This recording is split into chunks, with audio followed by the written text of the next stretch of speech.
Kw'igenekerezo rya 15 Ruhuhuma 2022 umukuru w'igihugu cacu nyene icubahiro Evariste Ndayishimiye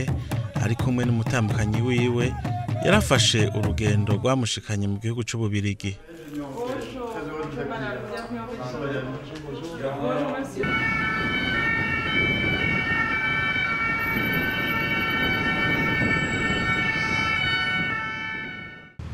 Yari yitavye inama y'imisi ibiri yahuza ibihugu bigize ubumwe bwa Afrika hamwe n'ibigize ubumwe bwa Buraya.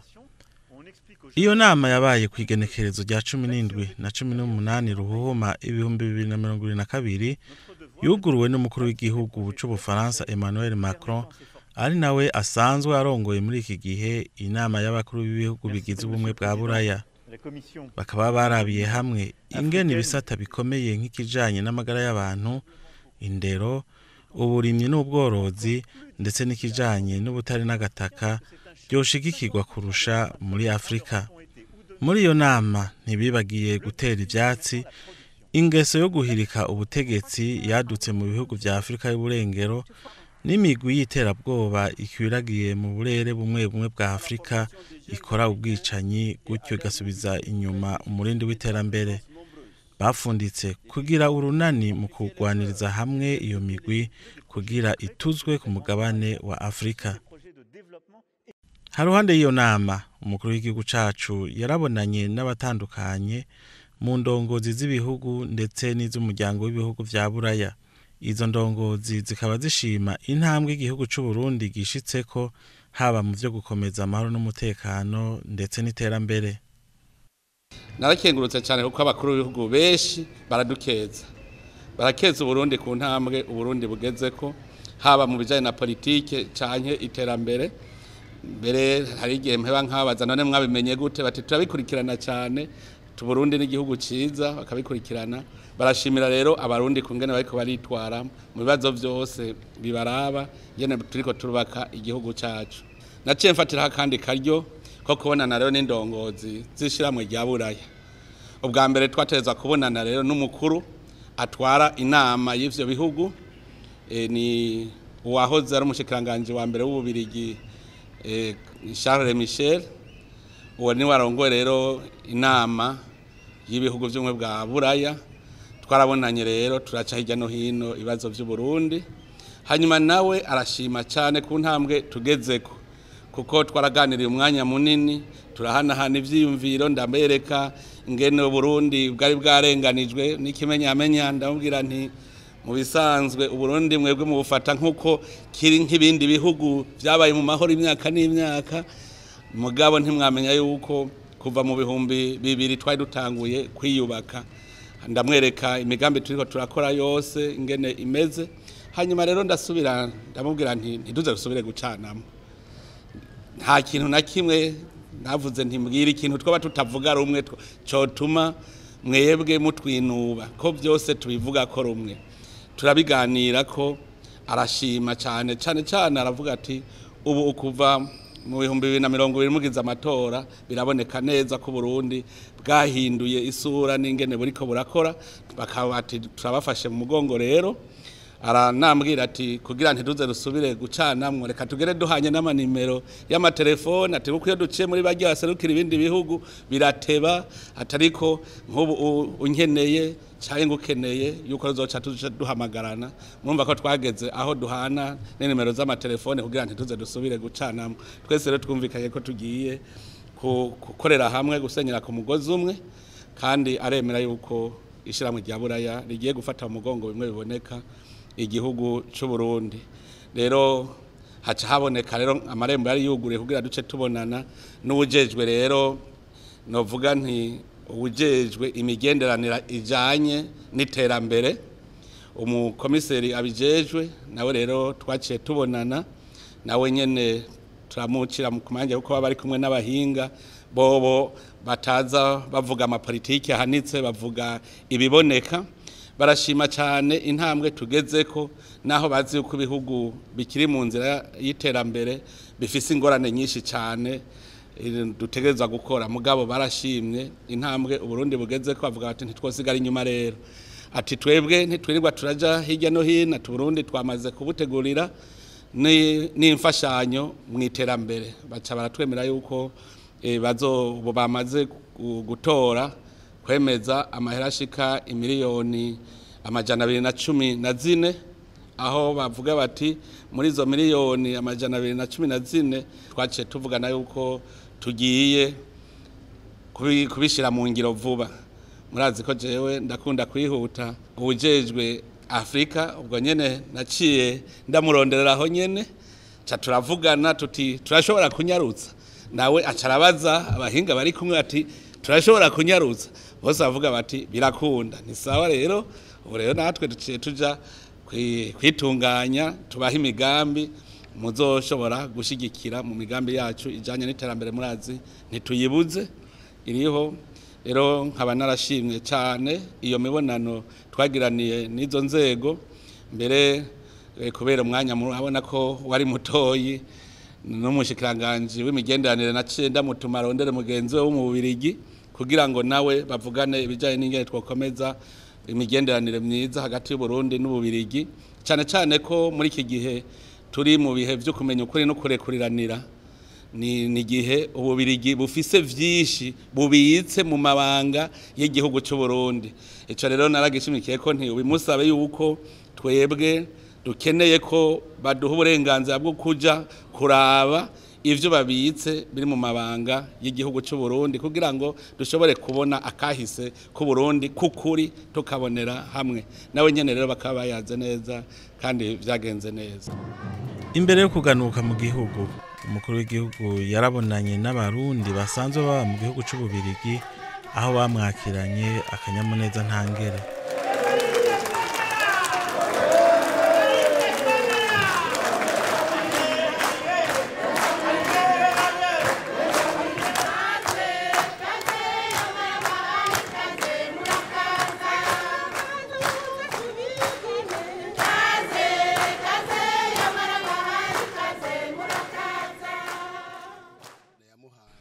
Uwuserukira igihugu cy'u Burundi mu Bubiligi Ambasaderi Terence Ntahiraja mu ijambo ry'ikaze yarashimiye cyane umukuru w'igihugu ku mwanya yahaye abarundi baba mu Bubiligi ngo baganire ivy'igihugu cabo. Nyene icubahiro umukuru w'igihugu cyacu cy'u Burundi kuri uyu munsi wa gatandatu igenekerezo rya 19 ruhuhuma umwaka wa 2022 n'umunezero ntangere kuri twebwe abarundi tubana mu gihugu cy'Ububiligi kuba dukoraniye hamwe kuri ubu munsi udasanzwe kugira ngo tubakire muri kino kibanza. Hari haciye kitari gito abarundi bataronka kada nkaha ngo dukoranire hamwe kuko ibibazo byari byahagiye ariko yamana dusega yo mwijuru n'ubutwari bwa nyene icubahiro mu bisata bitandukanye mwerekanye mu mwaka umwe n'amezi mumaze ingingo zibereye mwafashe mu bisata bitandukanye haba ivyerekeye ubutunzi haba kubungabunga ubutunzi bwa leta haba kwitaho abene gihugu bato abanyagihugu bato bakaronka ijambo uburenganijwe akabivuga kandi agatabagwa. Ivyo byarakwiye isi yose no ngaha mu Bubiligi bituma abatari bake bari bafise ivyiyumviro binyuranye ku cyacu noneho raba Imana yakoze ibitangaza na bya bihano vyaravuyeho. Mu ijambo ryiwe umukuru w'igihugu yaragarutse ku kahise ku Burundi aho yerekanye ko igihugu camye citunganije n'imbere y'umuzo w'abazungu acatumirira ndetse abaraho gukunda igihugu cabo kuko ari naho bashobora kuronswa ijambo bisanzuye. Abantu bagize inguvu zo guhuza abantu natangaye cyane nico gituma nabonye ko abarundi ari abantu b'ubuntu. Hari shaka murabe none hamwiraza ko mutahindutse mwebwe aha mwari kuza ngayo mutamwe arahindutse bari guhurira abarundi babuzuba kabura gusa abagarukanemwo iyo mpwemu nziza dukuremwe ya shetani kandi ntimuze muvuge yuko ijana kwijana twese tuzokwama tugororotse ntibibaho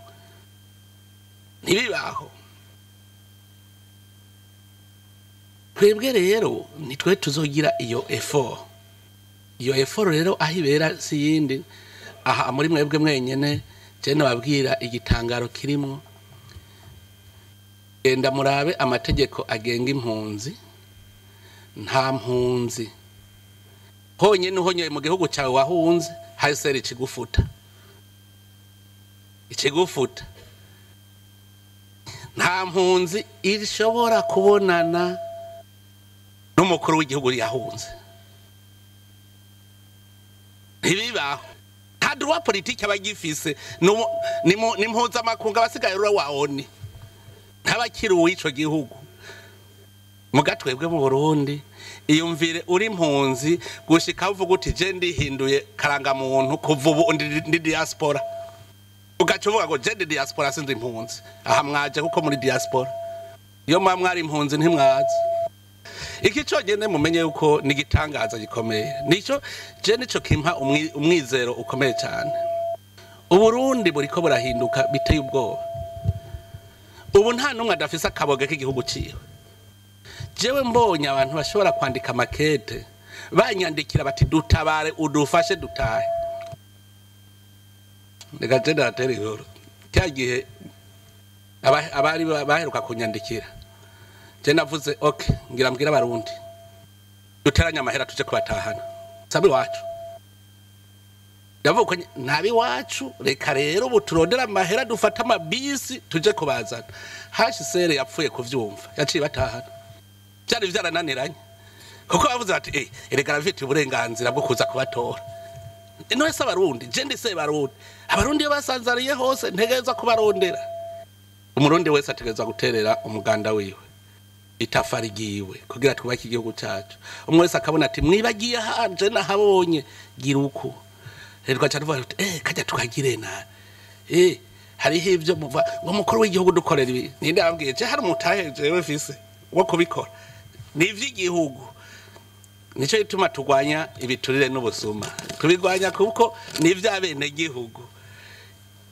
kirazira yuko burya ikindi catuma injyane kurya ivyabene gihugu bakubona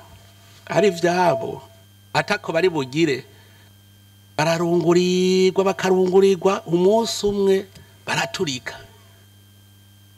yega burya none abantu bose bavuga ngo bagwanira ibiti je ndababwije ukuri ntibagwanira ibiti bagwanira kurya ivy'igihugu ntibaduhende avuga mbisa nanje nge mbisa nge ubundi nabati ntuza noca mpfa n'inzara ariko vyage ntuza noca mpfa n'inzara ati nanje ubimpambako nivyi wanje nimurondere ngo duce hirya no hino dusigara inkore mu maso abaronse akanya ko gushikiriza ikiri ku mutima bose barakengurutse ico kiyago abashimira umengani gwa gasore ahaye ijambo Burundi mu makungu ico ndabashimira cyane nuko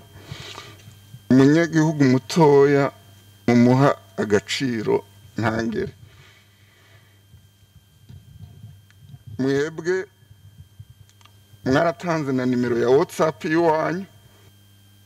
nibaza yuko ubakeneye wese ashobora kubabwira ico yifuza kubabarira ayo majambo uvuze natwebwe mu mutwe wacu niyo dufise niyo twama twifuza ko muvuga ayo majambo kandi twama twumvise amajambo mushikiriza n'ukuri no mu gihugu hagati n'amajambo meza yubaka umugabo bamwe tukidoga abandi bakidoga ati none ya majambo yavuzwe yose ko atanyisho tubona burya rero ubuntu burihabwa jewe numvije abantu n'amanca hirya no hino nukuri abakwidogera ni bake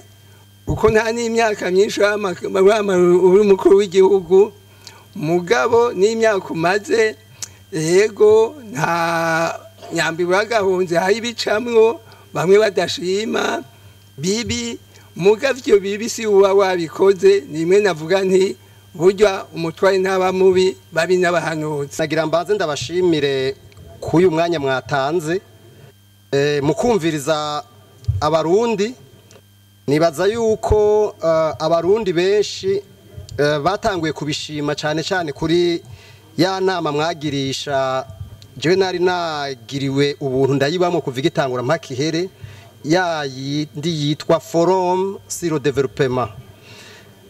Abantu bose barabonye ko bavuze bakikura ivyo nukuri abantu bakurikirana ivy'ubutunzi n'ivy'igihugu nta numwe atabishimye nuwo vuga yuko atakwemera ivyo barabishimye bose. Rero ni inama mwagirishije ngaha mwumvise ko bose babishimye. Ngarutse kw'izina muri ko murakoresha ni ikintu gikomeye cyane kuko nico gituma mumenya ivy'abantu bafise vy'ibibazo. Abandi nabo barasabye koroherezwa kugira ngo bashobore guterera mu migambi yo guteza imbere igihugu cabibarutse. Burya anye umukuru w'igihugu cacu hamwe yo twemerera twebwe abarundi bavukiye hanze bagakurira hanze batazi uburundi bwabo mukadutegurira amatongo burya ngo abasangiye ingovye birashoboka yuko bashobora gusangira inkoko mukadutegurira amaparasera ataraya gusa tukirihira twebwe nyene tukiyubakira twebwe nyene abari hanze aba diaspora n'abandi baba bavukiye mu mahanga mugabo bumva yuko bakunda igihugu cabo kandi bipfuza kubaka igihugu cabo mukadutegurira amaparasera ahantu mubona yuko bikwiye tukiyubakira amazu yacu hanyuma abo bana bacu twavyariye mu mahanga tukaza tubazana tubabwiye ati ngaha anye aho so yataye ubwogi ubwo nubwo mbivuze ndumwe ndazi yuko hari benshi bavyifuza hanyuma ndibaza ibi bizafasha no mu iterambere ry'igihugu canke ekonomi y'igihugu. Je sinaje fisi ingorane naje kubafasha solution muri kiya gitabo mwabuze mushaka kwandika cama solution. Amazi muri Tanganyika amazi iminsi aduga abantu barafasha amakredi yo kubaka amazu ntibayana mu indani hariho technology y'ama tetrapode ni ikintu bwastara mu mazi ikabloka amazi ntasubire kuduga. Hari abantu benshi nk'abajya ba mu Gatumba n'abantu bose bari kuri plage n'abantu bose bafise ikintu kiri à côté de l'eau ou l'eau peut atteindre un port par exemple port mu misi mikebera tubwiye kishobora gutwagwa. Donc ni solution je sindi par exemple igituma naje ko poser question c'est je sais pas à qui m'adresser sindi umuntu heza kuvugana nawe ne kandi je nshaka kwitahira ariko ubona akazi ndagafise je mumbwire ni ndege turajana nta kindi fise murakoze. Nesaba cyane ntamwumva je ndakunda abajene abajene bafise ivyiyumviro ubwo nyene ucubona aha twebwe abatama nta numwe ariko ariyumvira ico cyataye ingene twoshobora kuvyevita uzoce iyo projet uzoje kwa ambassadeur okay ama muyitunganye neza okay azoca yiturungikira kugira ngo uzoza usanga abo mukorana bamaze kwitegura. Murakoze cyane.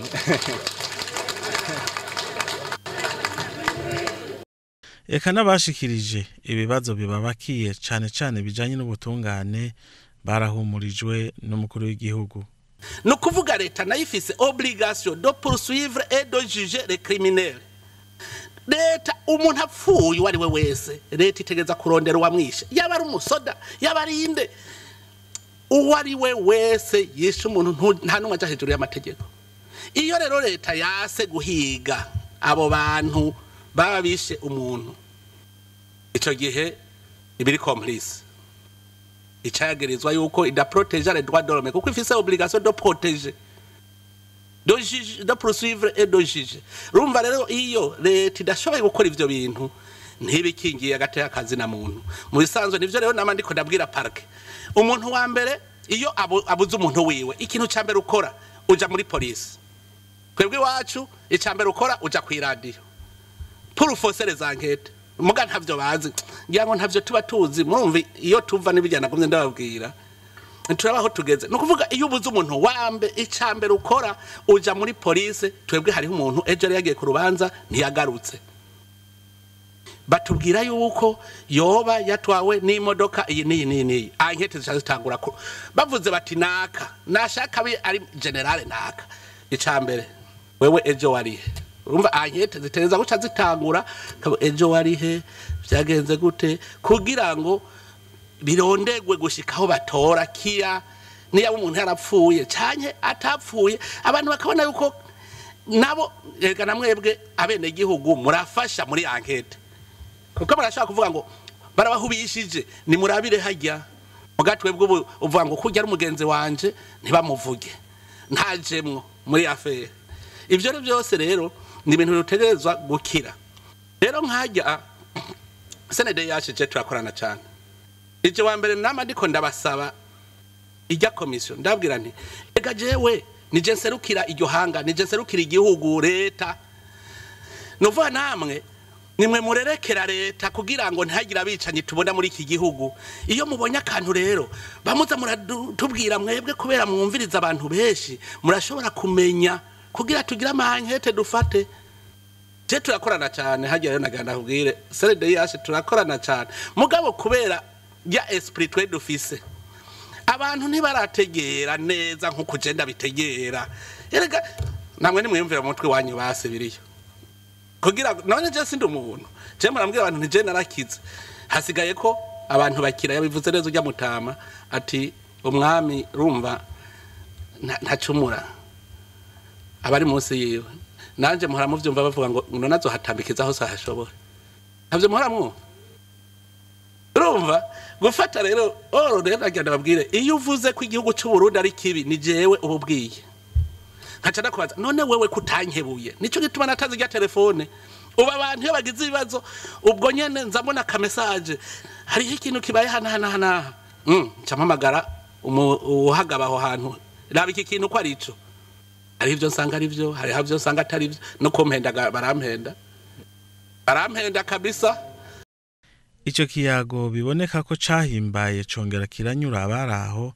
carangiye umukuru w'igihugu abemereye ko azotegekanya umwanya ukwiye kugira aganire n'abarundi baba mu bihugu bitandukanye biciye ku buhinga ngurukana bumenyi kugira abafise ibibazo canke intererano babishikirize bisanzuye. Asante sana. Asante sana.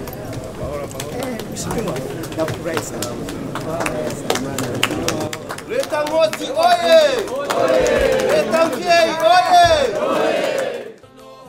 Bakaba barangije basangira karahuri mu kanyamuneza ntangere. Ico tukwifurije